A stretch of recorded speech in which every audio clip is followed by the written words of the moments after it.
All righty, my friends, we are back. Again, apologies for the technical difficulties. It's always fun running a stream with, 6 people involved per run. So, again, props to Castalian for making that happen.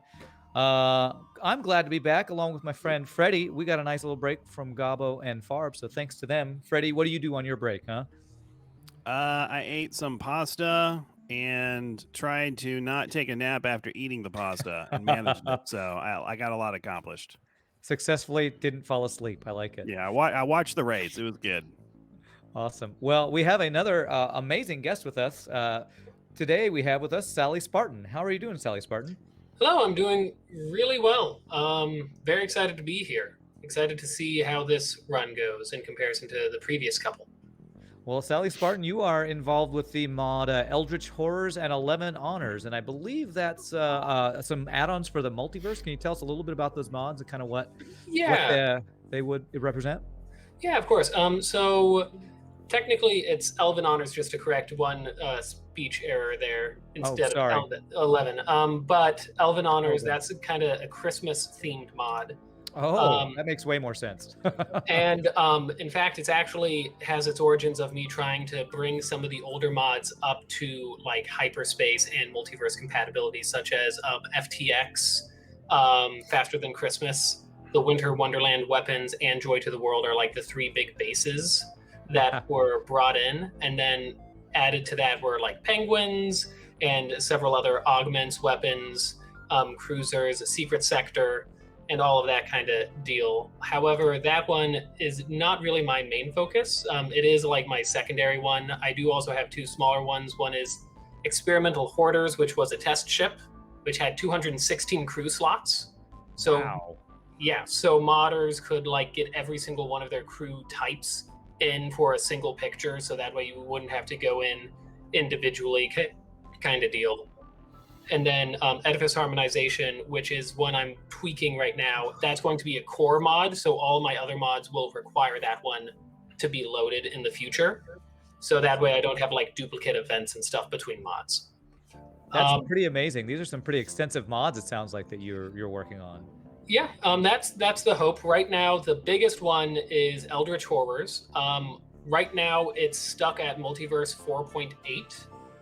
It's going to be stuck on that version for a bit. Right now, I'm doing a lot of prep work, sprite work for the future content for Eldritch Horrors. Trying to wait for Multiverse to have some of those system changes a little less frequently before updating it. But yeah, so Eldritch Horrors has a lot. Right now, we're in Chapter 3. I have 9 chapters planned, if you will. Wow. That's amazing. Yeah, so this one has new species. There's like zombies, for example, and subtypes of zombies. There are augments with positive and negative quirks, which are pacts that you make with these eldritch deities that are in the background of this, essentially. There are new story bits. Probably one of my favorite species is the Migo, which is like this technocratic, biologically interesting species that loves to take species apart and put them together with other species. So you get like hybrid crew in there. Like going off of Multiverse, they added leeches. I have one which is a leech with a human head as one of the crew. So definitely more horror based than the Elven Honors one, for sure. Well, one thing I've seen a lot in the multiverse and some other mod packs is like new skills and abilities that crew actually have. Do you have things going on like that? Kind of like the crystals, lockdown ability. Do you have stuff like that with your different races that you've added? Oh yeah. So the Migo, for example, to go back to them, they have a dissect ability. So what that does is they pull out this gigantic I forget the acronym I did. It was like biofragmentation device or something. It was supposed to, it makes BFG if you actually just shorten it to 3. Okay, nice. Yeah. But when it pulls it out, it cannot move, it can't do anything. It can only attack crew for a period of time, making them pretty vulnerable. But they have extremely high damage stats during that short period of time. Very cool. Well, I'm really excited to talk more about your mod. Before we do that, I want to actually introduce our players so we can get into run, and then we'll get into more details. So thank you again for joining us. Of course. And now let's welcome our 2 players. Necrorebel, are you there? Can you hear me, sir? I can hear you, and I am here. Awesome. How are you feeling about the run today? I know you had a pretty darn good run yesterday. I'm feeling pretty good about it. I kind of felt pretty bad about the run yesterday, even though I did fairly well. So hopefully I feel better about this one now. Well, even if you felt bad, it went well. So we'll hope you actually feel good about one and see how you blow our minds. After he sees these ships, he may not feel so great. Yeah, Freddie is already wanting to try to get some doom and gloom going Play for our some mind players. games with him here with these ship choices. Well, Necrorebel, you're going to be going against Crowrevell, who had not as good a run yesterday. Crow, how are you doing? I didn't even have a run yesterday, but I'm doing all right. Are you ready to do these as Freddie's going to say, a ship that you're not going to look forward to? Yeah, but just one fun note. Necrorebel and I are both kind of from the FTL racing community. He was a racer, or not FTL. The Necrodancer was a racer and Crypto the nice. Necrodancer for a while, and I was a moderator. That's Yeah, cool. I I remember- watched that quite a bit. I bought Necrodancer. I'm terrible at rhythm games, so I didn't do very well in it. It's a very tough game, but I did watch some of the races. I don't know. I think they still run those quite a bit on some channels, but that's really cool. Yeah, I actually saw a tournament happening for that last night, I think it was. Oh, yeah, that's it's like awesome. our We have 48th competitors race. now. Well, that's awesome. Well, since Freddie, hinted at it, we got to show what horrible ships we're going to make you choose between. My ship that I chose was the Kestrel C, I believe is what I said. Yep. Freddie, what'd you got? I forget. Zoltan C. That was it. I just Yeah, remember it was Zoltan not fun. Zoltan C. Sally Spartan, what was your choice? And I chose the Mantis B. All right, here we go. And the way we're doing pick ban is the person with the highest differential for their run yesterday gets their choice if they want to pick or if they want to ban first or not. Necrorebel, it's your choice. You want to ban or do you want to let Crow ban? I'm just going to take the ban because I'm going to be banning the Mantis B. I don't want to do a boarding run today. All right. No Mantis B. So Crowrevell, you get the choice. What are you going to ban? So what my options are Kestrel C and Zoltan C. Correct. Ban the Kestrel C. All right. Good choice. Ooh, I did not expect this, to be honest. The Zoltan C is the one that's just got no power, right? I thought we were going with Kestrel C there. We're going with Zoltan C. Sweet. All I'm- right. Hopefully this feeds Freddy's bloodthirst for the next people. So maybe take a kindness on them. It's not as much fun when you're their target, but it sure is fun to watch, isn't it? Mhm. All right. Well, I'm going to put this in chat. I'm not sure, or in Discord. I'm not sure which room you're in. Is going to put both. But the seed is in there. If Cassandra wants to swap over to the other screen, I will read this out to you as well. Seed is going to be 912576. That is 912576. All right, I see seeds. I see Necrorebel naming his ship Doom and Gloom. Perfect. We were talking about that earlier. It seemed appropriate. Well, and also we get to see some amazing power management for this ship. Crowrevell with the dance rave. Love it. So Necro, are you ready to go, my friend? I am ready. All right, Crow, are you ready? I am ready. May the luckiest person win. In 3, 2, 1, go. All right, I guess before we do anything, we have to talk about this ship because this is a very unique ship. It is unique in the sense that it's the only ship that starts with a lot of weird stuff, which is level 2 backup battery. Other ships start with it, but this one has level 2. Mm-hmm. Another weird thing, doesn't really have any weapons that do direct damage. It has a charge ion, Mm-hmm. and it's got this beam drone. And the only way you can really defeat ships early on, well, not the only way, but the only way you can defeat ships early on and still have any kind of defenses is if your battery doesn't run out. Ironically, obviously, the Zoltan ships, even though their power being start with not enough power, Mm-hmm. and so you don't want your battery to run out. So then you think, oh, well, we should just upgrade the reactor, right? It's only $20. Nope, this one has $30 reactor power to punish you further. And we can see Necrorebel finding an early asteroid field there. Always a little But tough. handling it very well, though. That's fine. Yeah, asteroid fields are not friendly with this ship. I feel like this ship is the learn to manage your power ship, because you don't have enough for all your systems, and that's honestly, it's a skill you kind of need to learn. What is not good is Necro's got an anti-drone for against his beam drone. Those are almost just with a 2 power. I'll be interested to see if he continues in this fight. Personally, I'd run away. He may very well end up doing that. Another funny thing about this ship is the O2 is very squishy. And you do have the clone bay, which is nice, but it's about 1.3 miles away from the O2. And if the ship is fully vented and your O2's down, there's not enough time to run a Zoltan to the O2 to fix it. And you can get basically perpetually cloned. So you have to be very aware not to let your O2 go completely. Not only is your power bad, your crew is kind of bad too. But I do want to ask Sally Spartan a little bit about your mods now that we're kind of getting into the run. It looks like with Eldritch Horrors, you get a lot of like hybrid crew, cultist crew, all sorts of different species. You want to talk about your different crew types in the mod? Yeah, of course. So basically, the eventual goal, I'm still missing a couple, but the eventual goal is for every base species that exists in Vanilla and Multiverse, there will be a cultist variant of them. So, for example, like one of the first ones that I made was the Galakian Slugs, which worship Galaki, this gigantic mutant slug that has the ability to see the future. So they trade their telekinesis that they would typically have with the ability to see the future. And how that functions is you don't get the gameplay benefits of them, but for every event that has multiple outcomes, you can see the future and see which of those outcomes it would be. Oh, that's very cool. So it's basically you can see... Very tangential to the flying spaghetti monster, I must say.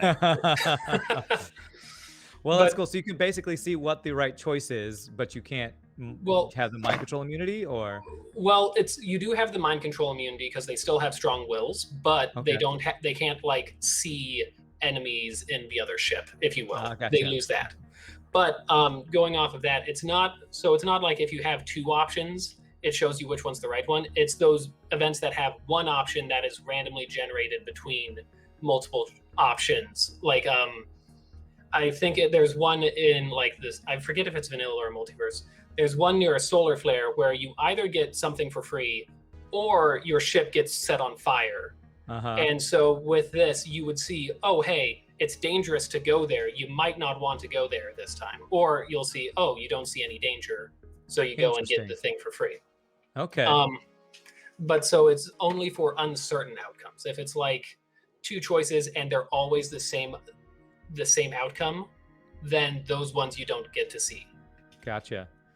Well, Crowrevell here has an early store with some not much better weapons. I'm curious. Oh, is he going to go the double ion build? That would be better weapons. The flak. Yeah. Okay. he was hovering that ion blast. I was like, really? I would. Oh, flak's a great pickup here. Honestly, I don't know. He didn't quite have enough money to get the pike beam to go with it. Oh, I would consider going back to this store, selling the boarding drone, and getting a pike. You get on flak pike, and you are miles better than initially because the flak's not obviously great for damage. See, he doesn't really have anything that does damage well on a ship like this. So that pike would have been a cool get. Well, and I do also want to mention a little bit of strategy that Necrorebel did previously. When his beam drone was being targeted by an anti-drone drone, he actually depowered it the second that it would have been hit. And that's one way you can kind of counter that, because there is a bit of a cooldown on the anti-drone's fire rate. So he, of course, then got immediately punished and he got shot by a basic laser to destroy his drone. But there are some things you can do, even though the ship has got kind of a wonky offense to start. Yeah, you really have to whip out the super advanced strategies. And honestly, I would not have even thought to do the drone power down to prevent the ion. I mean, that's just like a really advanced strategy. So good on him for, giving it the old college try there. Because the anti-drone, there's some ships you encounter, they're just hard counters to this ship, and it just makes it really tough. Well, and Necrorebel's got a bit of drone offense choices now, because he also has a combat drone. I'm curious, Sally Spartan, do you have, so many of the mods out there, Multiverse, SMPK Insurrection, they have like all these new weapons and drones. Do you have some of that going on with Eldritch Horrors? I do. It's definitely on a smaller scale than what Multiverse and what a lot of the other ones have. But I've been trying to make sure every new species gets like their own suite of like personalized weapons. For example, the deep ones have these ion breaching weapons is like their main gimmick for their weapons. Interesting. Because they're from water circuits electricity, and it's depth, so breach. So it made sense for that. Meanwhile, the moon beasts, which are typically like this very pirate themed species, they use these cannons which don't do any damage, only basically do breaches. They count as missiles though, but they don't use up missiles, so they can pierce literally every single shield, but they're not good on their own, if you will. Sounds much more effective than the Dread Pirate Tuco, I'm thinking. Yeah, there is a Dread Tentacle Robbers is another pirate, which is a Moon Beast special event. Okay. And then on drones, there are some that have drones, like the deep ones have drones. I think there's one Moon Beast drone, and then there's a couple Migo drones. The Migo specialize a lot in anti-bio weaponry. Usually they are more powerful than the standard vanilla bioweaponry, with the trade-off of a much higher cooldown or the inability to break stuff kind of deal. Very Necro cool. hitting a story here with a laser in it. Necro chose the drone recovery arm. This is really interesting. He's gonna invest in drone offense. I like this a lot, actually. This is something you don't do. I hope it a works lot. out. I mean, I'm loving this run, to be honest. This is the kind of stuff I wanted to see and why I picked this ship. Just unconventional, high-level plays that maybe you don't always see. Yeah, I mean, it's no pre-ignited glaive beam like our previous runners got to play with. But he actually upgraded his drones. Oh, man. What? Yeah. Wow. So he bought the drone arm, upgraded his drones. He's doing the best he can with what he's been given, and he's making it work. I honestly think this might be really. Sometimes I feel like offensive drones are a little underrated. They're hard to work with because you can't aim them, but their offense is pretty fast if you have the support for them. And this ship with the Zoltan Shield to buy you time, and the Ion, probably the best starting Ion weapon I could think of. I honestly think this could be a really strong build. The funny thing about Necro is he has been known to rage on stream about the exact thing he just said, which was, I can't aim the drum. I can't get the missile down, that kind of stuff. And he's committed to that. So I almost kind of wish he was streaming this one so we could hear all the rage. Hear the rage. Well, Sally, are you an offensive drone fan? Or are you one of those, I can't stand him? I typically find my two favorite strategies are either drone plays or boarding plays. Okay. To be honest. So definitely love offensive drones. I remember the first time I played FTL, I was like, why are there not enough drone slots? And then I found this one mod which basically replaced all weapon slots with drone slots. The UI got completely messed up or whatever, but it was a fun time. That was, my first laptop too. It was a long time ago. Well, it sounds like Necro's going to do about shield punch here. I mean, the charge 2 will get through it'll actually get through even 4 level shields if you hit every shot. But after 2 level shielded ships, it gets. I guess the combat 2 drone or the combat 1 drone is kind of nice because it'll kind of keep a shield bubble down. Honestly, with Necro's build, I would consider what Crowrevell was hovering, an Ion 1, like just a simple Ion 1 with the charge Ion. Yeah, actually gives you a lot of shield punch. An Ion would be really good for Necro here. Yeah, and an interesting thing you can do with double Ion weapons is disable some systems like weapons, and sometimes play a little even safer, reduce some damage. He does have a little bit of a Mantis boarding, but he's handling it well. Mantis! But another good thing about the ship, any ship that starts with Clone Bay, I'm always a little happier that I have that for things like being able to do giant spiders and a couple of blue options for that. For sure. Yeah, Clone Bay is so much safer.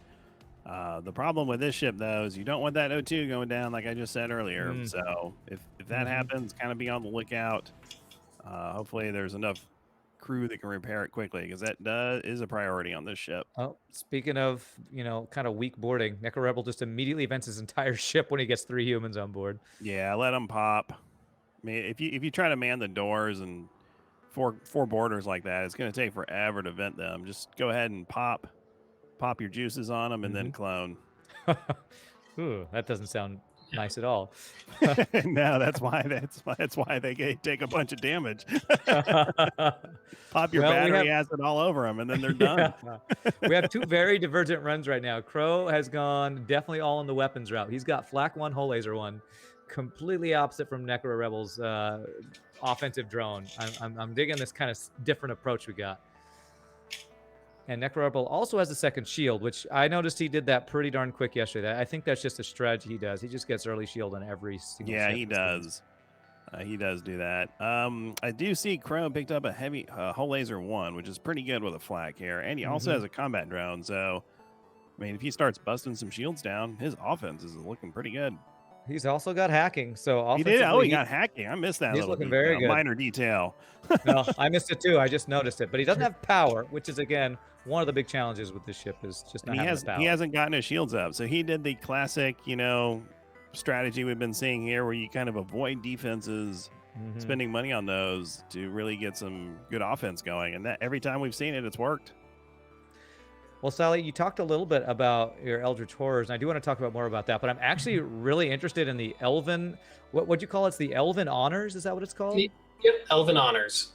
Well, what's cool to me is when I'm not streaming, I'm singing, and I'm in a couple of Christmas caroling groups. So Christmas-themed FTL mod is something I've never really looked at. Can you tell us kind of what goes on with that mod? So that mod adds 3 species, and then that includes like subtypes for a set species for elves, penguins, and Santas. Okay. So basically, the Santas have kind of been driven off into obscurity, similar to like vanilla crystals, if you will. And in lore, there's like one that's kind of out and about, and that's like the Santa Claus we hear about, if you will. Okay. And then also in lore, like the elves are like descendants of Santas, and then penguins are like this weird merchant race that are obsessed with fish. There's some fun interaction between Eldritch Horrors and Elven Honors because the deep ones are fish people, where if you have one, you can basically bribe any penguin by giving up your deep one crew, and they're just like, oh, fish. And so, yeah, there is a slight story to that one. There would be more in the next year update kind of deal, which will add a couple other species eventually. But it has to do with like Christmas hunters, which are kind of like bah humbug, hate Christmas, want to destroy everything Christmassy. And then you team up and you destroy their reverse engineered flagship, if you will. Take out the Scrooges. I bet Freddy's a Scrooge. I'm not sure. Are you Scrooge? Freddy? I don't know if he's hearing us right now. I do want to say... a question for me. Am I Scrooge? Yeah. Are you a Scrooge, Freddy? Am I a Scrooge? For Christmas, at least. We're talking about Christmas here.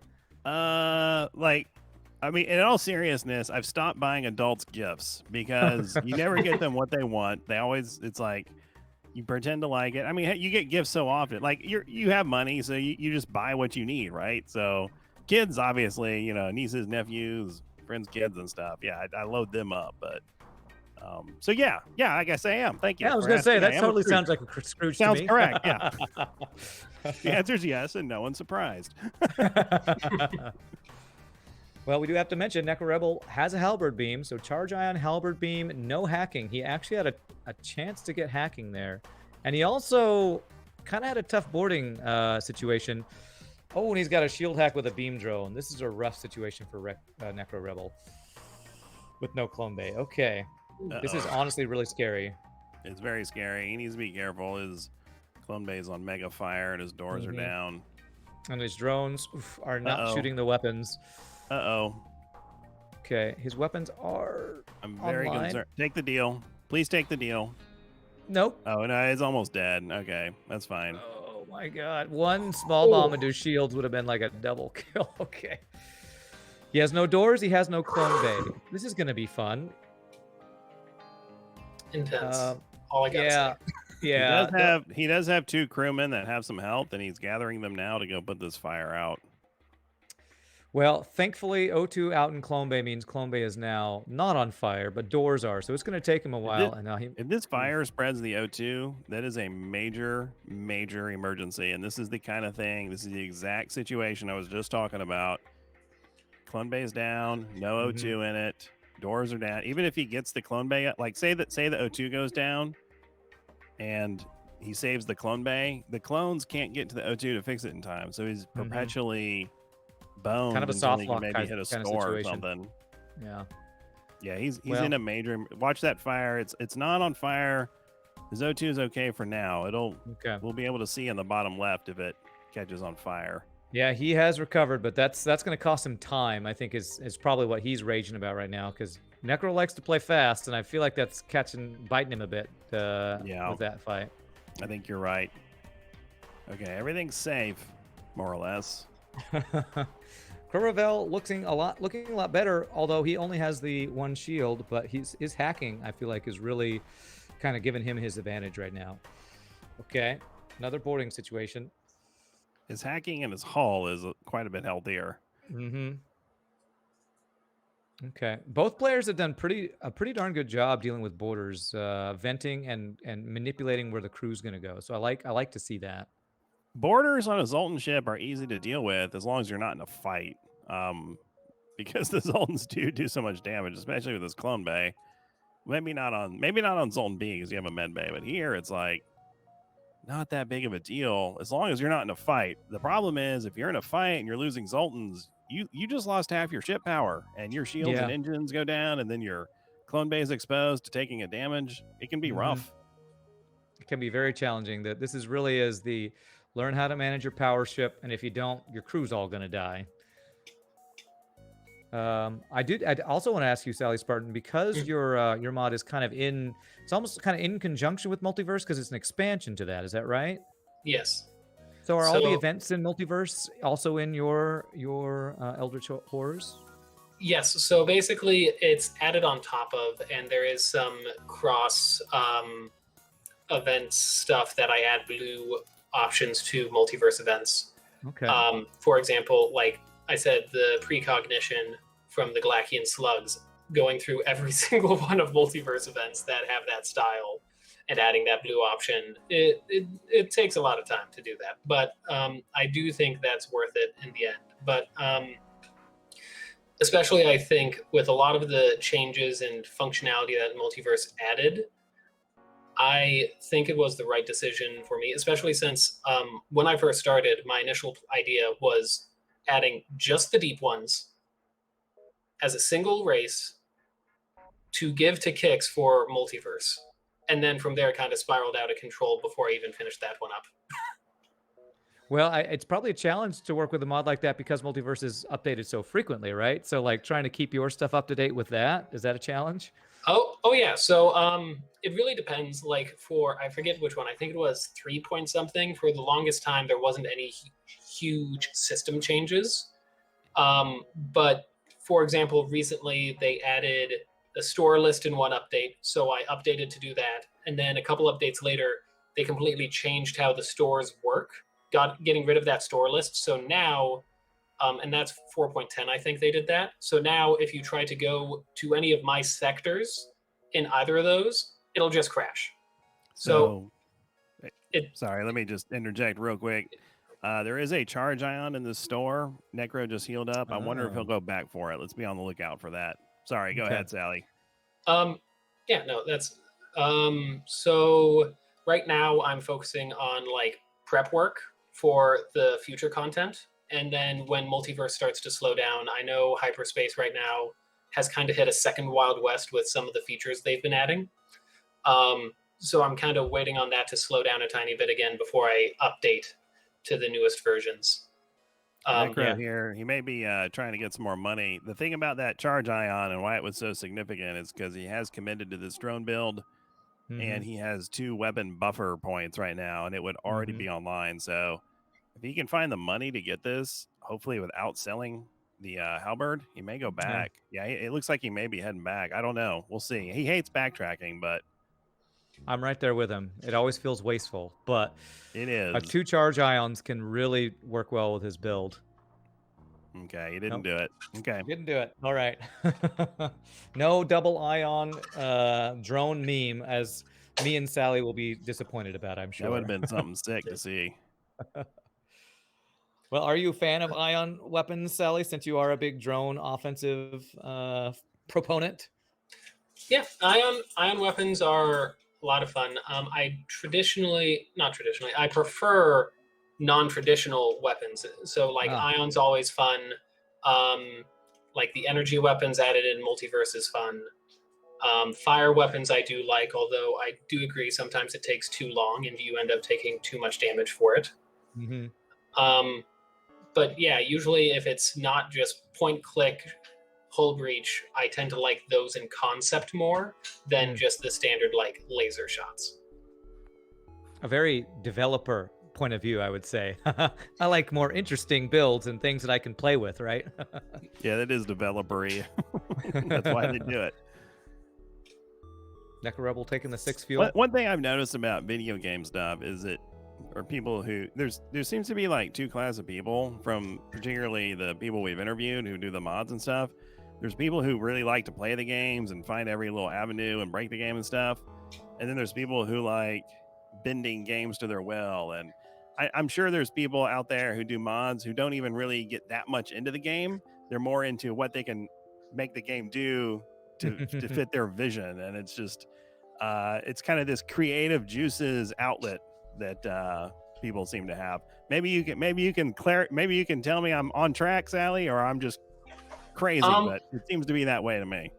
I would say it's a bit of both, and I think everyone hits that spectrum a bit more so than others. I played FTL not too much actually back in the day, and then when I came back into it, it was mainly because I found out the modding stuff, and then eventually it moved into that. But before this, I tried modding Binding of Isaac, had no knowledge of anything, just did some artwork for a group, which completely fell apart before anything was released. And then I did some personal mods for Darkest Dungeon, and that's kind of how I learned like XML / like JSON editing a tiny bit. And then coming to FTL was pretty easy because I kind of had a tiny bit of the art down with like dipping my toes with Binding of Isaac, and then a tiny bit of the actual, not coding because it's not hard coding, but the XML editing. Because Isaac's great. They just had that big release. I've been watching it just as a quick aside. Oh yeah. No, I basically last month was basically only that. I didn't touch the mods because of it at all. They had the huge Isaac had that huge mod. What was it called? Afterbirth or something, I believe. I think that's right. Got finally integrated into the game. That was something that Edmund, the developer of Isaac, he really embraced that mod community, that they made this fantastic mod for it, and he embraced it and put it in a big update for the game. Oh yeah, I'm very excited to see what the community is going to be afterwards, because Afterbirth Plus, which was the previous release for Isaac, had a pretty broken mod tool from my understanding. And now that Repentance is headed by someone who made a mod from scratch, he kind of has more of an idea of what he wants to see out of a mod tool kind of deal. So I can only imagine what's going to happen in that. Probably another bloom in mods, similar to how FTL recently had to bloom because of hyperspace. I guess it was Anti-Birth was the name of the previous one, mod, Not Afterbirth was part of the main game. Yeah, anyway. Necrorebel is I think he's pretty far ahead. I think he just got into Sector 5 in 25 minutes. That seems lightning fast to me, honestly. I think he's getting a build that it's not the double ion drones anymore, but it's probably more consistent. That Burst Laser 2 and that halberd beam. Yeah, I think probably that was his plan all along, is to use what works, and then as soon as something better comes along that does more than just work, maybe build into that, which is probably a good plan on his part. He's honestly had some pretty strong ships too. The previous ship he fought had he did a really nice strat of moving all 4 Zoltans into his shields, and that protected him from all ion shots. But this big giant missile with Vulcan, slow, but if it gets up to speed, could be bad.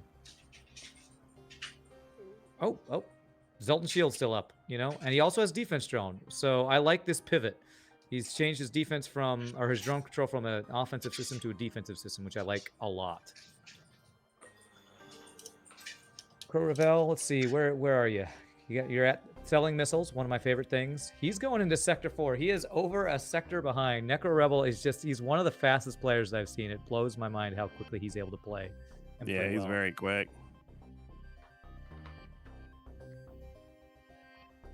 So honestly, pretty good runs for both of them. I probably like Necrorebel's weapons better. He doesn't have any hacking though. That's a little concerning to me. Without the hacking, I feel like you're a little less safe.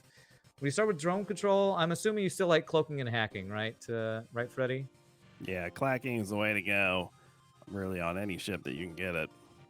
I'm like, you really don't want mind control? We have bad anti-boarding. I mean, it's always the same, same kind of thing where, yeah, it's nice. There's just better, Yeah, it's true. Like, it's really like I know in my mind. Whole laser 2 over a burst laser 2. I mean, whole laser 2 is not bad, but burst laser 2 is just better. Yeah, I know in my mind what's good, but my heart tells me mind control's so much fun. Sometimes you got to follow your heart, man. Just do what the heart wants. Do what chat wants so that they stop yelling at you. Nah, that's never the right answer. So Sally Spartan, I am curious about the secret sectors I see. I don't think you've talked about this yet, but there's a secret sector in both Eldritch Horrors and Elven Honors? Yes, Elven Honors. I'm sorry. No, you're good. So yes, there is a secret sector in both of them. Elven Honors is much easier to reach. It's the end quest for one of the sectors. Gotcha. I'm not going to specify which one, but there is a major sector-specific quest for every sector that I've added so far. Okay. The secret sector in Eldritch Horrors, however, is a lot more. Once you discover it, you'll be like, "Oh, that's how you get it." But it is a much bigger surprise, if you will, if you did not realize there is something hidden somewhere. So there's a lot of secret quests and things in Eldritch Horrors as well in general. But I think my favorite thing that I worked on and snuck in was that secret sector in one of those updates. I don't even think I even noted it in the patch notes for that update. Super secret, so you don't even nobody even knows. I mean, you will know because one of the player ships is the reward for getting through that super secret sector. So there is a hint there, and I believe the box for that describes the ship gives a hint onto how to get to it. But I figured a lot of people would find it by accident. Hopefully, it's not as ridiculously convoluted of a series of events as the Crystal Sector unlock.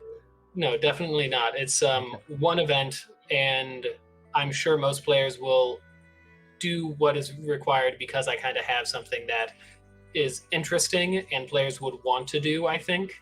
And because of that, they keep doing it until something happens that's different.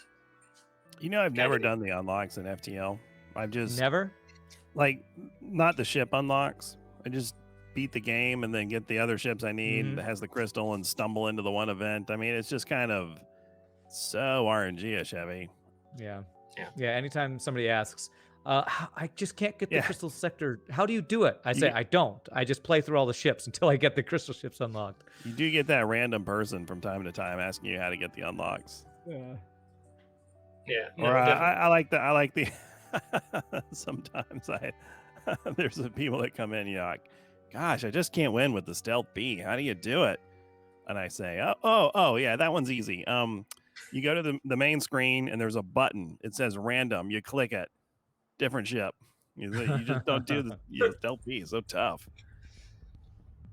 What were you going to say, Sally? How do you tell someone to beat the stealth B, in a couple minutes of advice in a stream?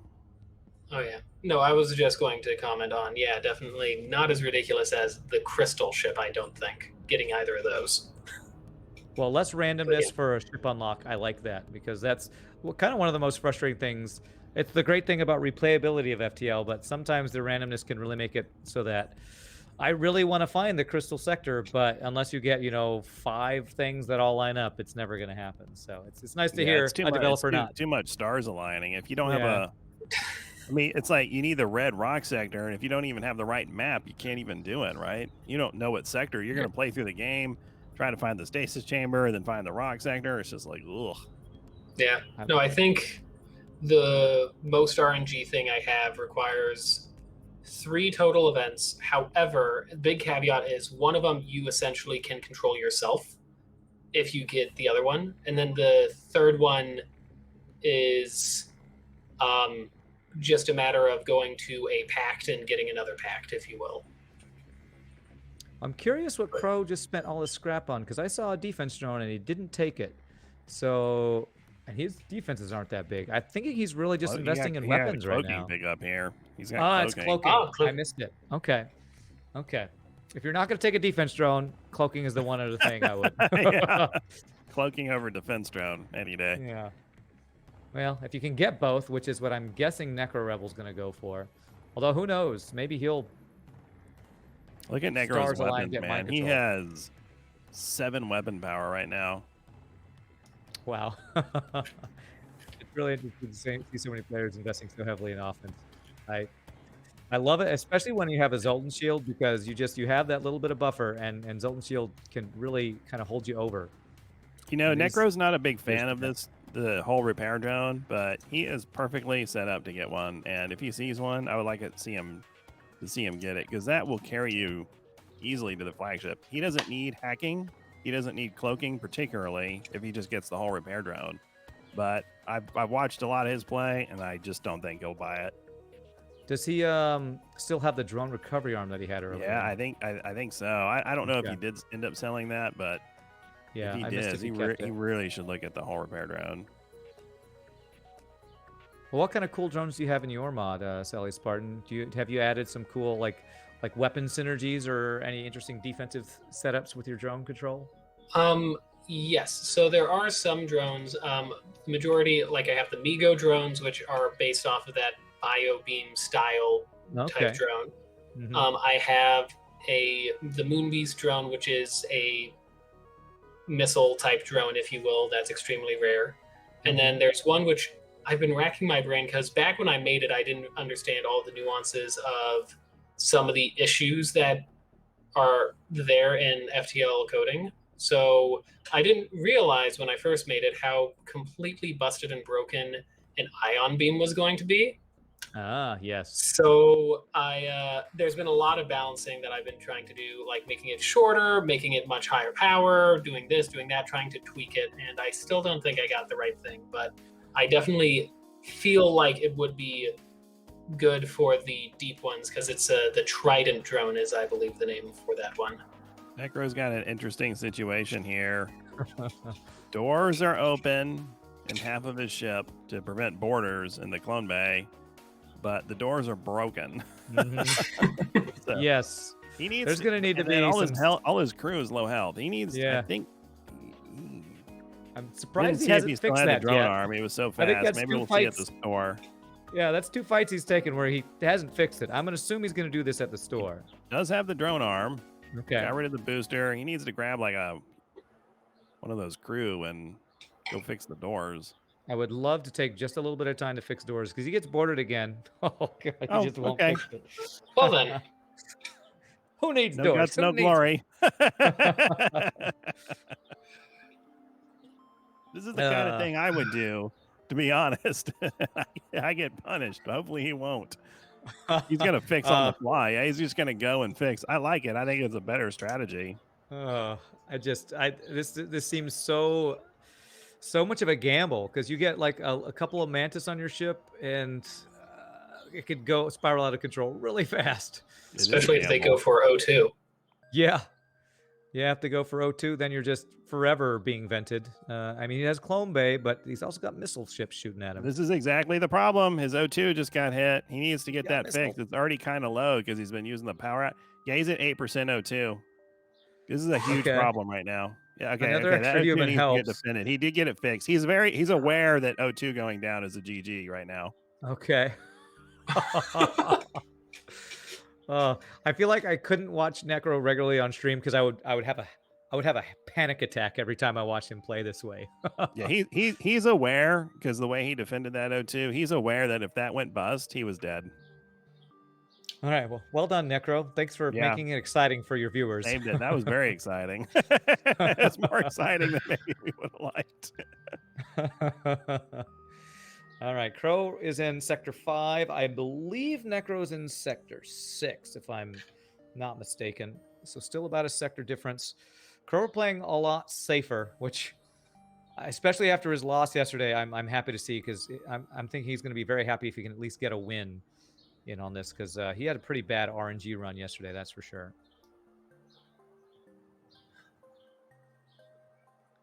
Okay, dealing with these borders. I like how he's sticking with his, his pause micro. He's a little, he doesn't have any crew, which to me is kind of devastating on the ship, since that means you're still having a Zoltan sitting piloting all the time, which I really hate. So yeah, he does have the 4-base crew, doesn't he? Mm-hmm. I don't think he's gotten any, and I'm looking at buying a crew this late with nothing besides your base Zoltan crew.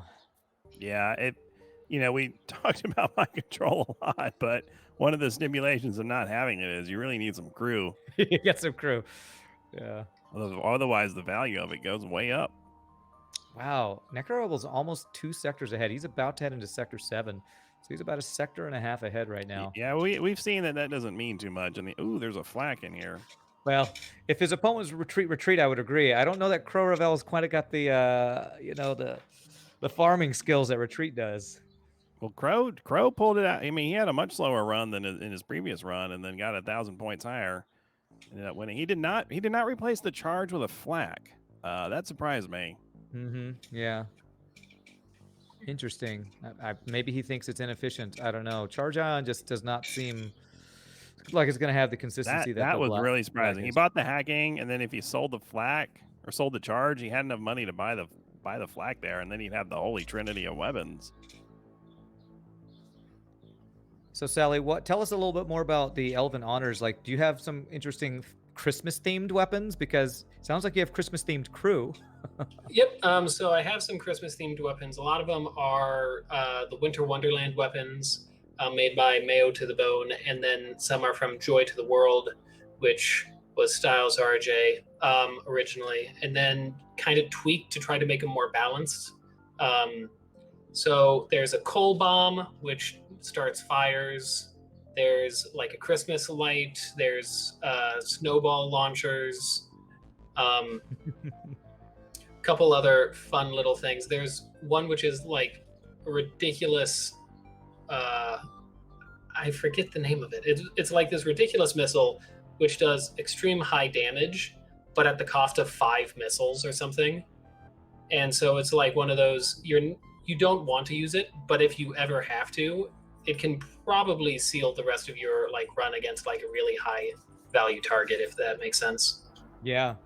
Well, it's interesting. It sounds like this mod is, unlike most other mods, kind of tongue-in-cheek, kind of a lot of fun, less of a serious, commentary on the morality of Federation suppressing rebels. It's more of, hey, it's Christmas time. Yeah, definitely a lot more of that kind of fun nature. Necro taking a dive here, but no, I think he's just going to avoid the kill on the ship. Yeah. Yeah. It's going to be a pirate Sector 7. Pirates. Irate pirates. Crowrevell a little behind, and oh man, his crew again a little bit of anxiety for me. He's getting a lot of borders, and he's having to spend a lot of time dealing with them because he doesn't have any crew to really counter them. And he's committed to cloaking and hacking, or clacking, as you say, Freddy. Yeah, he did get doors. That's good. Store there's a store. I would like to see him get a bigger weapon, I think so. Okay, map for fuel. Not sure worth. But he is in an NG sector, so this could be... The map might be useful since they can actually make it so you're not getting too many empty jumps. That's a 4-shield ship in Sector 6. No, he's in Sector 7, actually. Oh. Yeah. What's he thinking about here? Are you going to sell that Zoltan shield for that pre-igniter, Freddy? Is that what you're doing? Actually, with hacking and cloaking, that's actually probably the correct play. You think so? Yeah.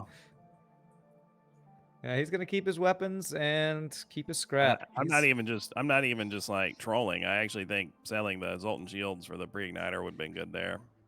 Weapon-wise, what is he looking at? He doesn't have any like big punch weapons, right? He doesn't have any like halberd beam or, you know. No, that's the one problem with Crow's ship right now. He's got the clacking systems. He just picked up a defense drone. I mean, his defenses and systems are great, but weapons are very meh. Yeah, very Pre-igniter would meh. have helped with that a lot, you know. All right, looking at heading into Sector 6 soon for Crow. He's Necro, mapping like out the halfway long through route seven. here to get a dive in, it looks like. Mm-hmm. Interesting. Goes to the exit.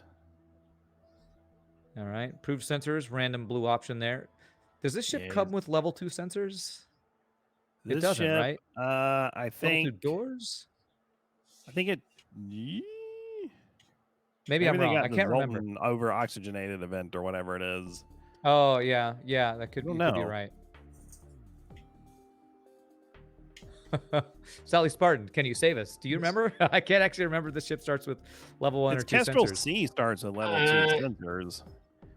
I don't know off the top of my head. I would think not with the number of, with the other systems and everything else on it. I would Yeah, think I don't you think could it comes. keep I don't at think one. it comes with level 2 sensors. Okay. Yeah, sorry for putting you both on the spot there. Yeah, Kestrel C is the only one I can remember right now that comes with level 2 sensors. I don't have my chat wiki for me since we're on that 5-minute delay, sadly. Crow's weapons are hardcore down at the moment. Yikes, yeah. A Ion Blast and a Flak. That is not what you want going into Sector 6, weapon-wise. Well, Sally Spartan, what's the favorite part of your mods that you've created? I know you talked a little bit about kind of the fun of Elven Honors and kind of the craziness of Eldritch Horrors. Is there a favorite either event or crew type or anything? Well, definitely the Secret Sector in Eldritch Horrors, which I cannot talk about, Sure. is definitely my favorite. Probably my two next favorite events is the University, which recently got a revamp and needs to be like fleshed out. So the University is this event that has knowledge on every single species, faction, Eldritch deity that is in Eldritch Horrors, Multiverse, Vanilla FTL. And wow. so basically you get a bit of history behind all of it. I've tried to implement Eldritch Horrors lore-wise with Multiverse as much as possible, with the Cthulhu being the Starspawn of Cthulhu being like the main antagonistic force, if you will. They basically try to cause chaos. Like Galaki, as I said, was a mutated slug because of their corruption and their influence. And a lot of the other deities, like in this one, Shuma Gorath, which is worshipped by the Zoltans as a false eye, if you will. Okay. That one was made as a mockery of the Zoltan eye by these star spawn. So that one has a lot of like interesting lore, and then you can also steal a book from it. Nice. So those books have different things. There's a Book of Darkness, which you get scrap every time you use it, but you also get invaded by these shadow enemies. And these shadow enemies have like 25% of the health of the crew that they mimic. However, every time you try to use it, it like doubles the amount of scrap and doubles the amount of enemies you get boarded by. So it's a way to get easy scrap because they're pretty easy to kill off, as long as you're confident in your being able to kill off boarders. Crow here just picked up a nice burst laser Mark 1. I think it's a criminally underrated weapon.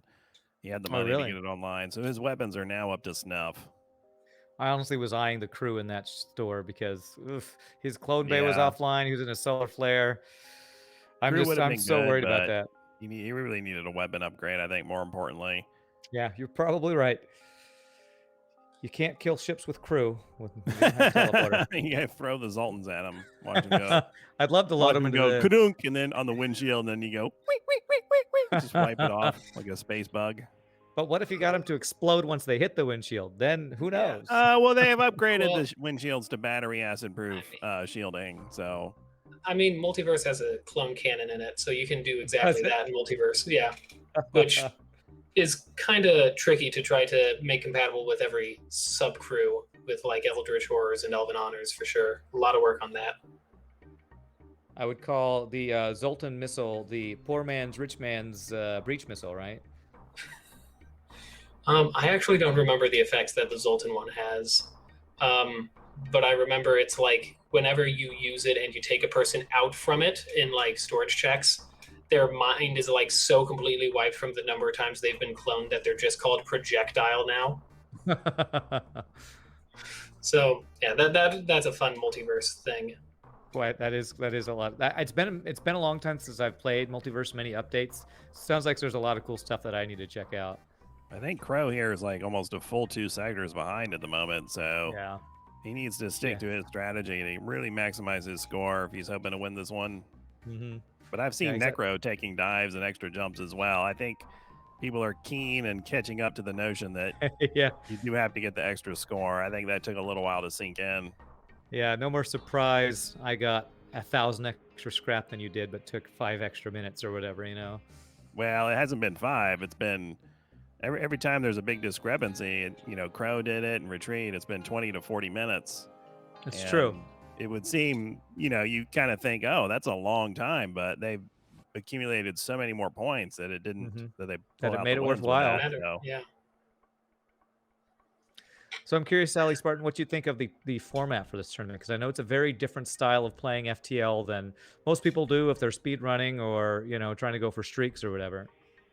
I think it's very interesting to watch, and then obviously if I knew the calculations better myself, then I'd be like, oh yeah, then I can predict, like you guys have been, on, oh, how much does this person really need, how much that person really needs. But I think it does cater to both sets of players very well, of like the speed runners and then the high scorers. I think it does a nice balance on those. Well, I'm glad to hear that. Yeah. I saw I think Math Champ in chat earlier said next tournament it's going to be a multiverse. What did he say? He said like some sort of multiverse challenge run where you have to get all the secret bosses or killed or something. That's the next challenge. Gosh, I could only imagine someone attempting the streaming multiverse until I 100% it. That would just be like months, I'm sure, with the number of ship unlocks you have to do, especially with how some of those unlocks are like complete, get up to this sector with version A to unlock version B of that specific ship for some of them. So then you actually have to play through like almost every ship. Which is what, 170 ships, I think I heard him say earlier, something crazy like that. Something crazy. I got like 30 something ships on mine, and I know that it's nowhere near multiverse yet. All right, Crowrevell, still looking pretty strong. I do like the defense drone and Zoltan Shield. Double up on missile defense is something I would always, if I had the scrap, commit to, because God, I hate missiles. That's what really kills you in FTL. I mean, it's Artemis and Hermes missiles. That's what kills you. You know, I call it it's a game of attrition, like a war of attrition, where it's just whoever has the most resources and keeps, you know, picking damage at the other guy is the guy that wins. And the game itself is very good at just hitting you a little bit at a time, and it's generally because of missiles. And I'm interested to see Necrorebel's plan for this anti-drone. I mean, I don't know if he used it just because he has a drone recovery arm, and why not? But I honestly, for phase 2 of the boss, never find it all that useful. What do you think, Freddie? Do you like it? It's not super strong. It's one of those things that he's already invested in the drones. He already has the system, the recovery arm, plenty of power for it. I would go ahead and use it here. Yeah. Okay. It's not gonna be it's not gonna cause an overwhelming victory. He does not have cloaking, so yeah. I was just we're gonna at say the flagship. His weapons are very mediocre. I mean, they're pretty good with hacking, but without cloaking, they're not one shot. They're multiple shots, multiple volleys. I really wish he had gotten that flak, because I feel like that would have really helped get some of the damage laid down. Yeah, this charge on's not going to do, I feel like, very much during the boss fight. Yeah, I just don't. The flak play is one we'll have to ask him about. Yeah, I'm taking this down fairly quickly, I will say. Yeah. It's not looking like he's getting much in the way of crew kills. So with no mind control, no cloaking, phase 2 and phase 3 both are looking a little sketchy to me. No cloaking, and check out his shield level. Yeah, that's 3 shields. This He's is got 6 always dodge. very dangerous situation. I'm not expecting a huge score here for Necrorebel either. His ship is fairly unupgraded at this point, so I mean, it's probably going to be a solid score, but it's certainly not going to be in the 6,000s.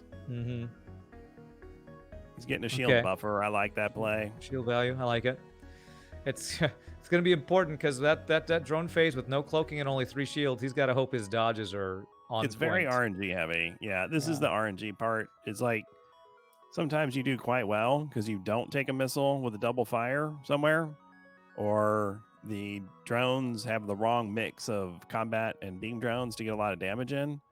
And then sometimes you take 18 damage because you only have 3 shields and no cloaking. Well, one thing I learned that I didn't used to know is that apparently the drone phase of phase 2 is always the same number of drones, but it's not always the same type of drones. It's always the same mix. Yeah. Like whatever mix it decides on, even if you jump away and come back, it's the same mix. Okay. But you could roll all or mostly combat drones or all or mostly beam drones. Yeah. And you're pretty much always hoping for the beam if I'm thinking right. Yeah, the beams are usually pretty good because they don't get shields down and you just need 1 shield bubble and you're good. All right, well, let's see how he handles. I hope this fight goes fast and smoothly for him because we might see a lot of damage come in. Yeah. The Zoltan shield will help for a little bit, but not long. He is using the anti-drone. Okay. All right. Got the missiles down. I like that. I have bad feelings. You have bad feelings already, huh? Yeah. He's got his dodge up. Here comes. Before. I see about 4 or 5 combat drones there. Ooh. Okay. He's getting a lot of damage in. Wow. Okay, it's going really well. It's going really well. That was kind of incredible dodges, I have to say, for that overcharge. Yeah, he's doing the old engine trick where it's like, if you get your dodges in, then it really helps. But that's, obviously very RNG heavy. So if you're struggling, don't have cloaking, and not 4 shields, I mean, really try to get your engines up, roll the dice, and then sometimes it really works out and pans out. It looks like it did there. Sally, do you make much changes to the boss fight in either of your mods? Not as of yet. I kind of try to, with mods, do additional layering and not as much replacing or changing of base content. Okay. In typical, but I do have a couple for like once we get to chapter 9 in Eldritch Horrors, a couple alternate endings post sector 8, or like when you're going into sector 8, maybe a secret sector warp into a quote unquote true final ending. A couple different variants of that. One dealing with the zombies, one dealing with Eldritch Horror stuff. Interesting. Huh, he's gonna hack missiles on the final phase. I was not expecting that. Yeah, I actually kind of like that play. Okay. That's really what, if he runs into trouble, it's going to be because missiles started a fire somewhere. All right. Here comes that. Okay, he's going to do the abduction strats. Oh, or he's not. Okay. Looks like he considered it. With it. I think he needs to stick it out. He almost doesn't have the hull. He's kind of deciding halfway. He's got a bunch of Zoltans in the Clumbe. This is part of... Okay, the shields are down. He's got this. He just needs to swipe. Okay. One more halberd beam should do it, right? 2, 4, 6, 8, I think. There he goes. Okay. There it is. Okay. 54, very nicely wrapped up there by Necro in a pretty quick fashion. 54 minutes, 55 minutes with not a great ship. So that was nice. That was good. Doom and gloom, he says. Doom and gloom. Which is rather topical for your Eldritch Horrors, right? Lots of doom and gloom in that mod. Oh yeah. Now we gotta see how it's a 52-68. So it's a fairly solid score considering the time, but it's not the whoppers we've seen. Yeah. And now we gotta see if he's headed towards a higher score count. By the looks of it, he's only got 2 shields. He did spend a bunch of money on cloaking, but his ship is somewhat unupgraded, so it looks like he hasn't collected gobs of scrap either. So we'll see how his ship looks when he gets to the flagship to compare. So this is end of sector 6, I believe. So he's still got 1 full sector before the final sector. He's got 2 more sectors to go. I'm curious about that long-range scanners, huh? Okay.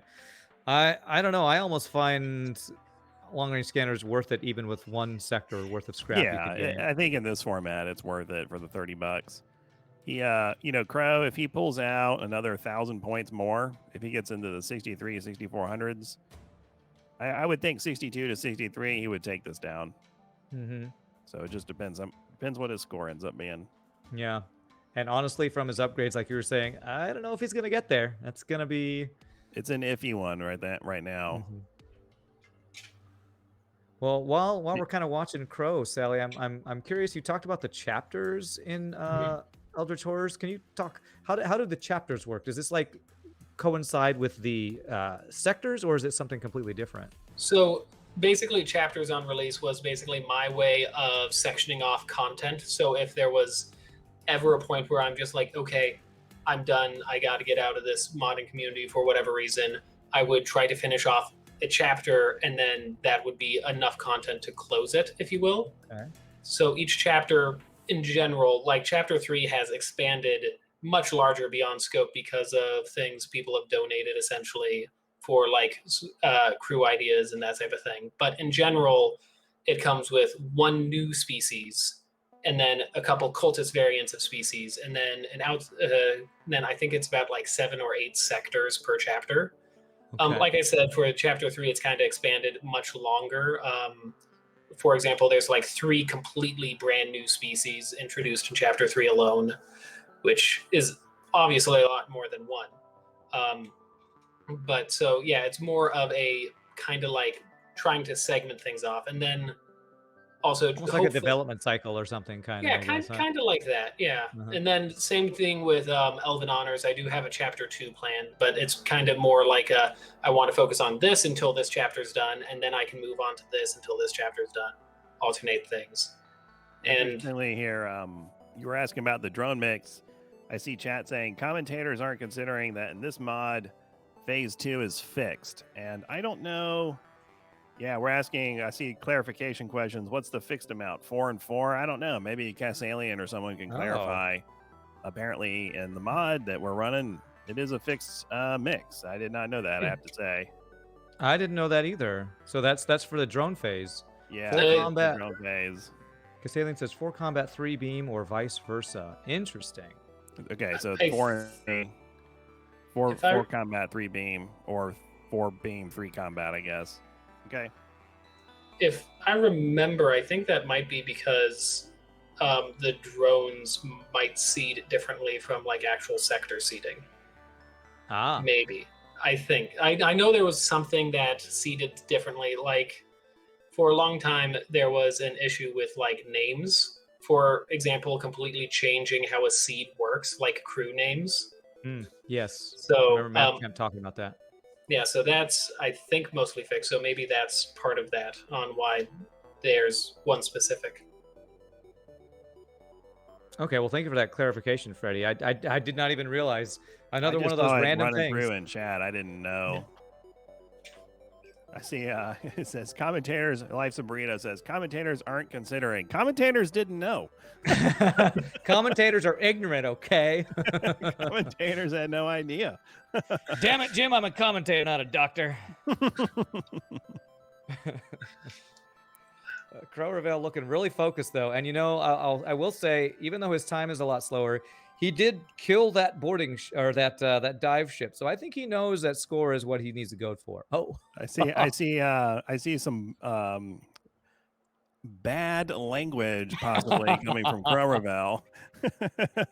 It's like when you're watching football or sports or whatever, and they're zoomed in. You can read every word that guy's saying. Yeah. Oh, I wonder what he's saying. He's probably talking about how much he misses Christmas, I'm sure. Yeah. He's talking about whether he's a Scrooge at Christmas for adult gifts. All right, buying some drone parts. Crew, now's the time. Crew. Did he just buy a combat drone? Yeah, I think for phase 3.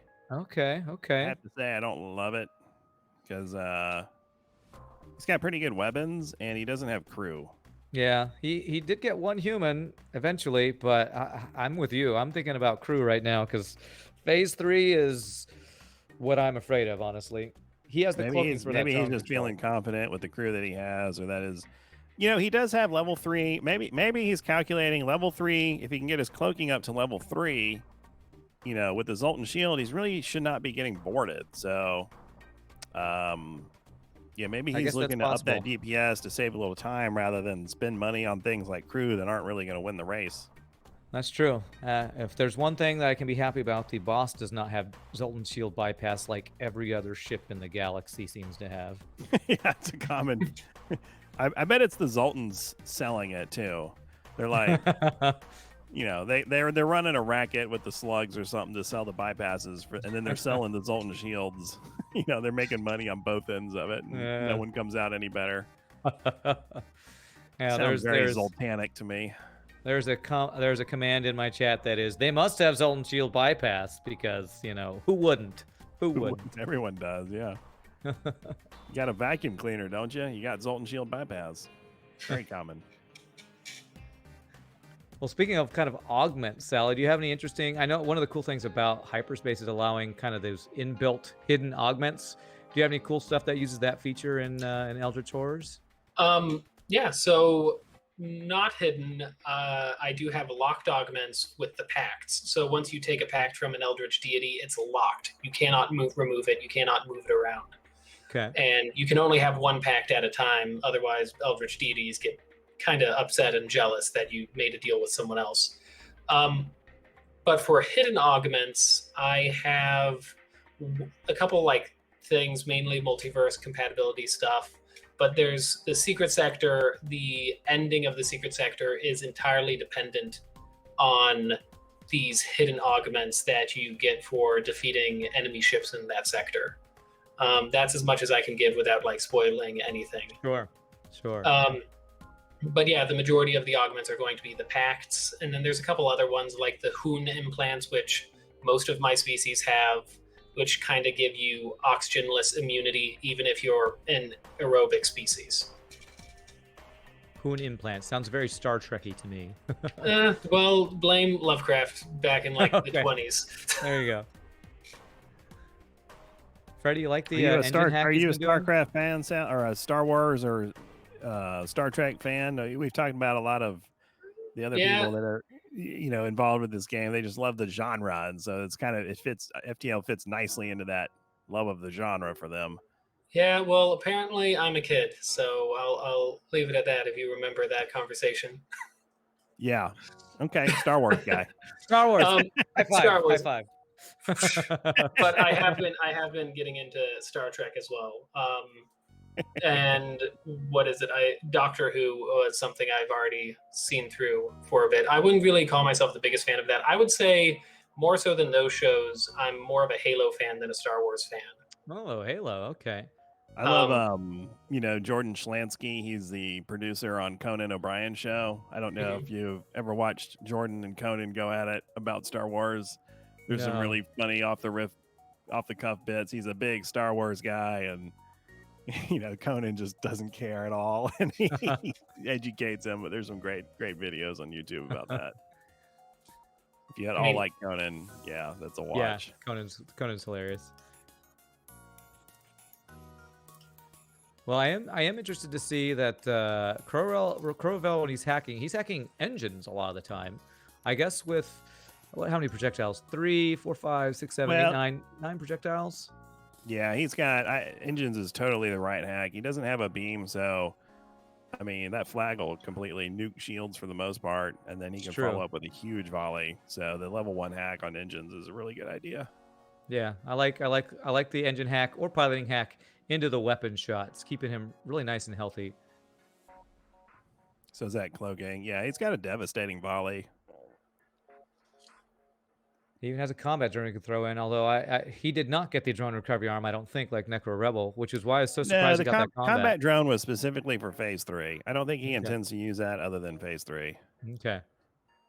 That's interesting. I don't know that I've ever bought a combat drone solely for getting through Zoltan Shield quicker. That's an interesting, cool little adaptation I don't think I've seen. Yeah, I mean, maybe other Zoltan shielded ships as well, but that's really why he has it.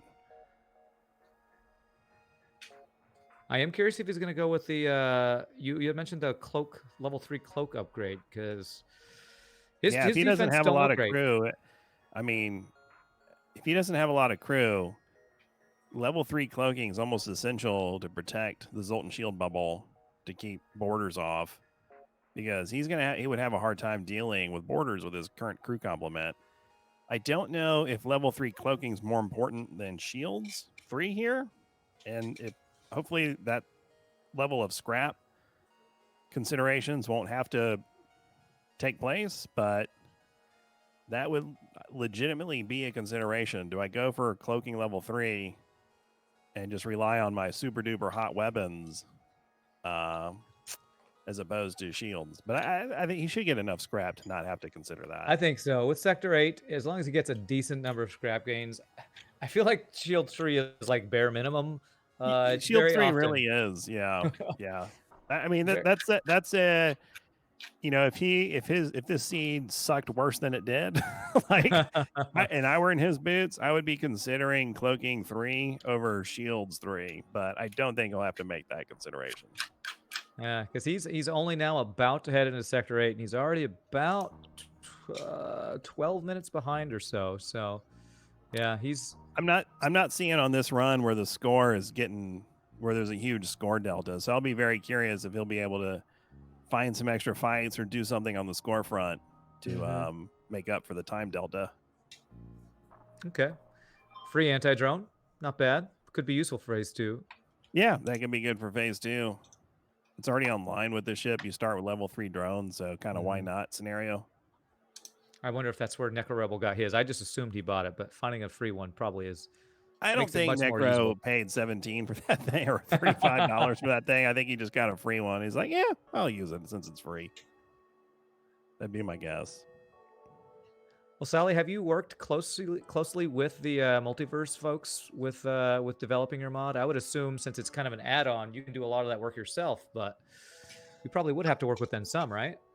Oh yeah, definitely. Early on, I would say while I was getting used to modding FTL more so, I still get a lot of help from them from time to time, mainly to quote Kix, the guy who would make stuff he didn't ask for and then he'd just put it in. Oh, was that you? No, not me. That was Okay. more or lesser, although it could also apply to Box, or gosh, is that his name on Discord now? Odd. It could apply for either of them, if you will. So they've helped out with sprites, and then their main ship artist has given me flats of some of their ships that I could recolor a bit easier for the cultist variants. Well, yeah, you do have a lot of cool tools with the multiverse ship models, don't you? Oh yeah, and then definitely a lot of work recently. Like I said, been doing a lot of sprite work as well, and they get to see it a tiny bit ahead of time, and like they get to comment on it. The unspeakable, the keepers of the yellow sign, these like floaty robed guys have these really weird ships with like floating bits and stuff, and I've been working on their fleet for the time being, and they've been very helpful in like helping out with like, oh, this shading's slightly off here, or oh, this looks really good. Yeah, it's nice when you have a community that gives you so much feedback. It really helps kind of make your ships shine and kind of get polish on Bro them. has an opportunity to buy crew here at this store. Finally. You didn't get one Mantis. I would like to Yes. see one more crew. Okay, well that's okay. I mean, I think Shield. I think he'll manage. Yeah. I'm still a little nervous for him. I mean, I ain't gonna lie, you know, his cloaking is at level 1. He doesn't really have buffers right now. Power's low. That's what I was gonna say. His power. He started with no power. He's gonna end with no power. Yeah. He's a powerless man. My power is in my weapons. His power is in his weapons. He has very strong weapons.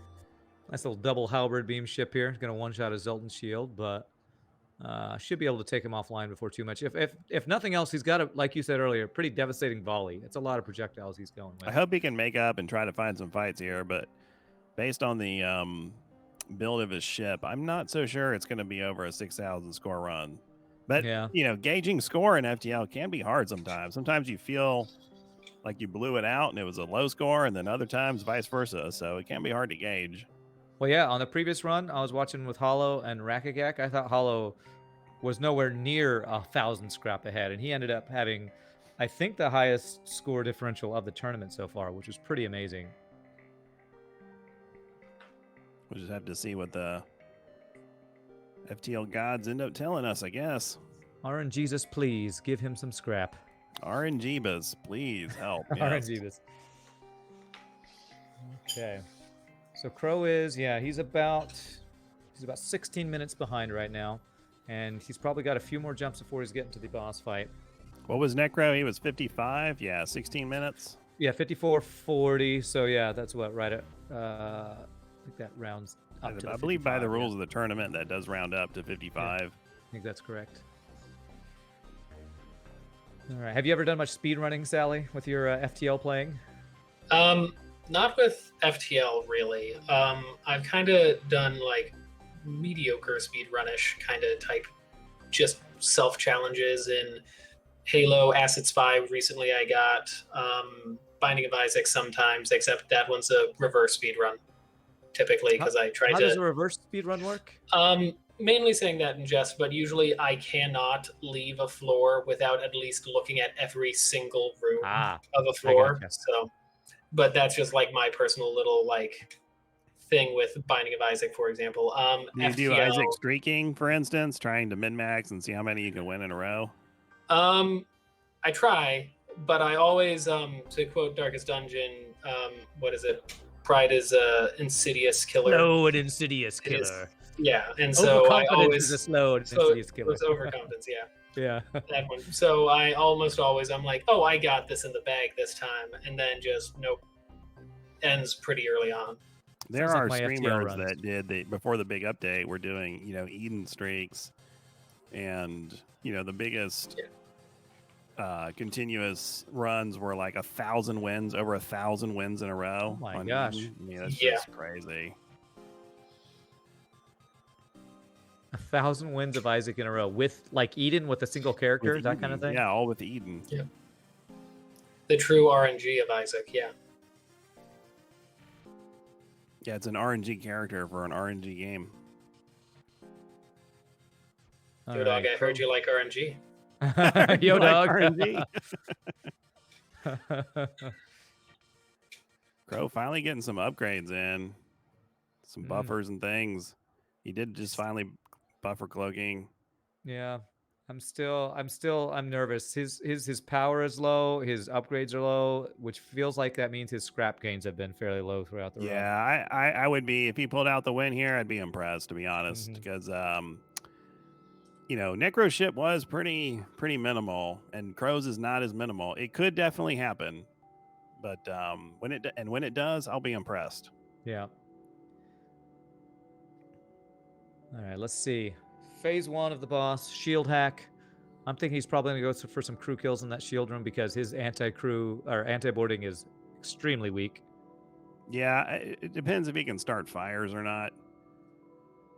Which is one thing Hole Laser does. Well, Hole Laser Got a 2. hole. A hole helps. Yeah. No fires. Does have a breach.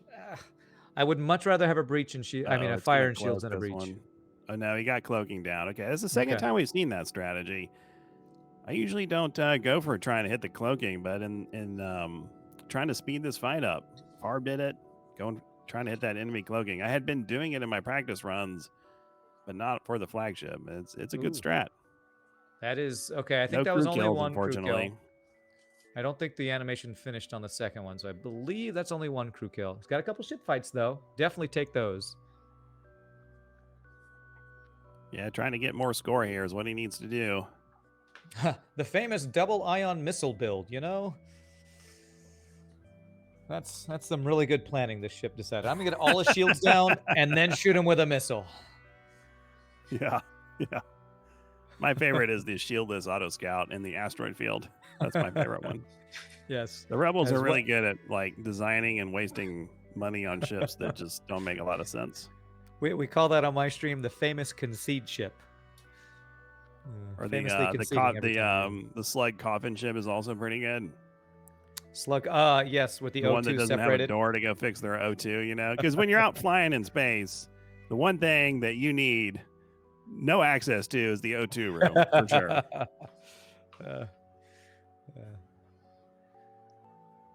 Alrighty, Crow. Does he have one more fight? He does not. Well, unless he... Oh, we talked about earlier, it's not really worth taking a dive if you don't get scrap for it, because it's not really worth the time. All right, so phase 2. This is the first scary one for me. I'm going to guess he's going to turn that anti-drone on here. Only 7 drone parts here. I'm not scared for him winning, I don't think. If he plays it right, he should be okay. Phase 3 is the worst with potential borders. Mm-hmm. Just really is going to be curious to see what his score ends up being. He should get a pretty solid win, though, I would think. Missiles, firing the missiles is good. Boarding drone and cloaking, that's actually pretty good, I would say. I'd rather have it there than weapon shields or piloting. Yeah, he's got a buffer in there. He's fine for a while with that. Mm-hmm. Nice, good cloak timing with the missiles and the drone phase. 0 damage fight so far. Oh, that would be cool, wouldn't it? A bonus points for no damage on the flagship? That'd be cool. Perfect boss fight. That's so hard to do with missiles in the game. Have you been watching the stream typically, Sally? I guess you caught my comment about Star Wars earlier. Have you been catching a lot of the stream? Yeah, so like I've been saying, I've been like doing pre-sprite, so I've been having it in the background listening to the audio while working on things for Elven Honors, Elder Tours, and future projects as well. That seems to be a good typical Twitch usage is I got stuff to do. I got stuff I'm doing, and I'm going to have a stream on in the background, and when something pops up, I may have a comment or two. But it's great background entertainment while you're working on other stuff. Oh yeah, I think that's like a large reason why like Northern Lion's super popular, like practically a podcast but with a video. Well, and with how much stuff is in Multiverse, I almost feel like your mods almost be like a full-time job. How much time do you spend working on your mods? Week? Well, back when I had an extended vacation, let's call it, I worked a lot, like 8-hour days on like certain stream days, like other days like 2 or 3. But yeah, it's taken a lot of time to get where it is. In fact, it's definitely slowing down now because with the vacation over, I'm back to my normal job, and that's it's increased in labor right now because of everyone's coming back into like public spaces these days. Getting back into real life again. Getting back into real life. And of course, since I'm in a kind of bit more touristy area, because everything just reopened, essentially, everyone's swarming to get there. So it's much busier than it had been in general, even before everything. All right, so definitely here we go. less time. There it is, Crowrevell. Sorry to cut you off. 1:18:35, I believe. Nice GG there. 35. So you were right. The dance rave, the Necro Dancer ship looks really good. So we're going to go right 119. into interview, I guess. I did not see his score. Did you see his FTL score? No. Okay. Well, we're going to be completely surprised then. All right. And Kassalian, do you want us to go right into the player interview now, or do we want to take a break?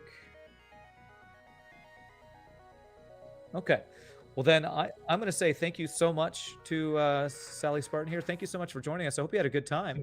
Oh, yeah. I loved it. It was great. A lot of fun. And tell everybody again where they can find you, kind of what your, if you have a Discord or Twitch, or please let us know where folks can find you so they can check out your work. Yeah, no, so I have a Discord. I'm not sure where they're linked, but I have an Elder Tours Discord that you can get to me. I stream with my girlfriend on YouTube quite regularly on Saturdays, Sundays. And then I just, for my novels that I've been working on for a while, just opened up a Patreon to try to get that started. But yeah, definitely check out the Elder Tours Discord. You'll get everything, Elder Tours, Elven Honors, all of that type of talk and updates on those projects. And all those links are at, if you hit the command !guest list, you can check out. And under that command, you will see Sally Spartan and all those links. So thank you again for joining us, and we really appreciate you being here. Thank you.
Alrighty, my friends. We are back to have an interview with our awesome players, which, again, pretty crappy ship. Not the greatest seed. So well played to Crappy both of you ship, for getting the crappy win. seed. Good entertainment. Perfect. Freddy's favorite. Yeah, not the best thing ever there. Well, Necro, what was it about that seed that really killed you? What is it that really hit you? Not finding weapons. I felt like I was constantly getting boarded, constantly having trouble with borders, and just I felt like it was pretty low scrap, though my scrap count at the end was not really super low. Yeah, So I one just thing didn't really. I felt like I was constantly needing to push forward or fall down, basically. Like just I One thing didn't that really kept want to go coming as up fast as I was did, the but like I I kept just felt like I talking was constantly on the verge of collapse. I kept talking about that ship, and sort of one of the weaknesses of it is the O2 room. If your clone bay goes down, your ship is vented, and the O2 breaks, you can't fix it, and your clones, even if you have your O2 up, not if it's down or clones, the clone bay is up rather. Even if you're making clones, you can't get to the O2 bay to fix it. And you had a situation where you were about 8% oxygen, borders in your O2, and it looked like something you were well aware of and defended it nicely, I thought. Was that on your mind when that was happening? Yes, that definitely was. So yeah, I remember the point what you were thinking about. Yeah, I was really worried I was going to lose people there. I'm glad I didn't, but yeah, I was very worried I was going to lose people there. Well, one thing I noticed, Necro, is you got an early drone recovery arm and a combat drone to go along with your beam drone. I was rather curious if you were thinking of going more heavy into drone offense with ions or something like that. Did that ever cross your mind? I did, and actually, I saw a charge ion in a store. I think it was at the beginning of Sector 3 or 4, and like I saw a charge ion there, and I was thought, do I buy that? Because I had 4 weapons points at that point because I was going for the halberd, but then I decided not to because I just didn't feel like I had enough scrap, and eventually I did sell the combat drone, of course, or yeah, Yeah, I made that transition sold to the the beam burst drone, and actually laser, I think. combat drone eventually. Yeah. But You were yeah, at so I just did you were not at a feel very late good for my offense store. there, though. You were at a late store with a flak decision too, and could have sold the charge ion for a flak. Do you remember that one? And what was the thinking there? I think I did the math and decided I couldn't afford the flak. Didn't I have 34 scrap after buying the hacking? You actually had like 40 or a little more than 40 and then did some repairs, and I think you repaired down to 40 scrap. So the charge ion I think sells for 25. Yeah, And it does. I think if I did have more than 40 scrap there, I just didn't do the math right. And I assumed that I would not have enough scrap and didn't actually look. Because I remember that story you're talking about. I saw the hacking, saw the flak, I was like, can I afford both of those things? And then I bought the hacking and decided that I couldn't. So Still I think pretty either I didn't have enough scrap or I just didn't do the math right there. Yeah, well, and what I love to see is how fast you play, and you definitely had the time advantage over Crow. Crow, it looked like you were trying to get some extra dives in there to really beef up that score. Were you trying to get some extra point farming there a bit?